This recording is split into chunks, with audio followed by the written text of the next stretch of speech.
सेठ जी, सेठ जी। अश्विनी, नमस्कार। बहुत खुश नजर आ रहे हो, बात क्या है? बस यूं ही सोच रहा था, चलाया। अब देखिए ना सेठ जी, आपकी बेटी शादी के काबिल हो चुकी है। अब ये वो जुदाई है जिसका सदमा आपको बर्दाश्त करना पड़ेगा। सुमन के लिए कोई लड़का देखा है तुमने? जी, उसका नाम है रवि। आपसे मिल भी चुका है, जरा याद कीजिए। अच्छा अच्छा अच्छा अच्छा, तुम उस लड़के की बात कर रहे हो जो सुमन की ही क्लास में पढ़ता है? अच्छा है। किसका लड़का है वो? किसी अच्छे खानदान से ताल्लुक रखता होगा। उसे हमने अपने गोद में सहलाया और उसकी तमाम परवरिश हमारे हाथों से हुई। खून का रिश्ता तो नहीं, लेकिन एक बाप और बेटे का गहरा रिश्ता रहा है। उसके माँ बाप कौन, उसका खानदान क्या, ना तो वो जानता है और ना ही हम खुद जानते हैं।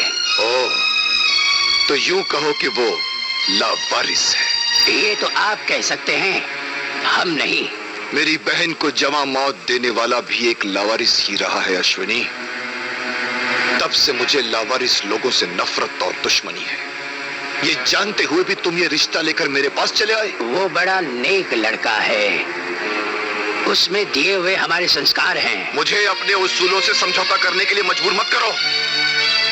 ये तुम हो अश्विनी जो मैंने बर्दाश्त कर लिया है, क्योंकि मैं बरसों पहले तुम्हारे किए गए एहसान के नीचे तबाह हुआ, और शायद उसी एहसान की याद दिलाने के लिए तुमने आज ये जुर्रत की है। बोलो, तुम्हें उस एहसान की क्या कीमत चाहिए? कीमत?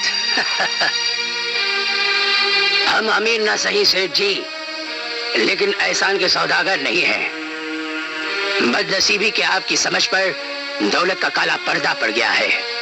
इस अंधेरे में कुछ लोग तो रस्सी को सांप और कुछ लोग सांप को रस्सी समझ बैठते हैं। मैं किसी अंधेरे में नहीं हूं अश्विनी, बल्कि तुमने अपनी दोस्ती का भ्रम देकर आज तक मुझे अंधेरे में रखा है। हमारे बेगरज दोस्ती पर ये गलीज धब्बा मत लगाइए सेठ जी। मैं सच्चाई से पर्दा उठा रहा हूं, और सच ये है अश्विनी कि तुम्हारी नियत में खोट है, वरना 18 साल के बाद ही तुम यहाँ क्यों आए? इससे पहले इस शहर की ओर मुड़कर क्यों नहीं देखा? दरअसल तुम 18 साल तक फसल के पकने का इंतजार करते रहे, और जब फसल पककर तैयार हो गई तो किसी जमींदार की तरह लगान वसूल करने तुम यहाँ चले आए। बोलो बोलो अश्विनी, क्या चाहिए तुम्हें? कितनी कीमत चाहिए तुम्हें उस हरामजादे को मेरी सुमन से दूर रखने के लिए? ये गाली तुमने हमें दी है, रवि को नहीं दी राजेश्वर। ओह, तो सेठ जी से राजेश्वर पर तुम आ ही गए। तो सुनो अश्विनी, मेरे गुलिस्तान की कली को तुम देख तो सकते हो, उसे तोड़कर नहीं ले जा सकते। एक नजर अपने आप पे डालो और फिर अपने पैरों पर घूमकर मेरे बंगले को देखो और मुझे बताओ, क्या इसी दिन के लिए मैंने अपनी सुमन को हर दुख हर तकलीफ से दूर रखा कि किसी भिखमंगे लावारिस के हाथों उसे सौंप दूं, ताकि वो मेरी दौलत को नाजायज रास्ते पर लुटा दे, ताकि सुमन का भी वही हाल हो जो मेरी बहन का हुआ था? नहीं अश्विनी, नहीं।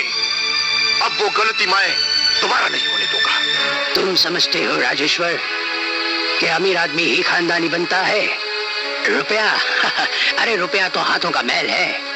हमने कभी सोचा नहीं अपने हाथों को इससे गलीज करने का, लेकिन आज तुमने हमें मजबूर कर दिया है कि एक दिन हम भी दौलत और रुपयों की घिनौनी दीवार तुम्हारे सामने ला खड़ी करेंगे और उसके पर्दे में तुम खो जाओगे। अश्विनी, तुमने हमारी आन को ललकारा है।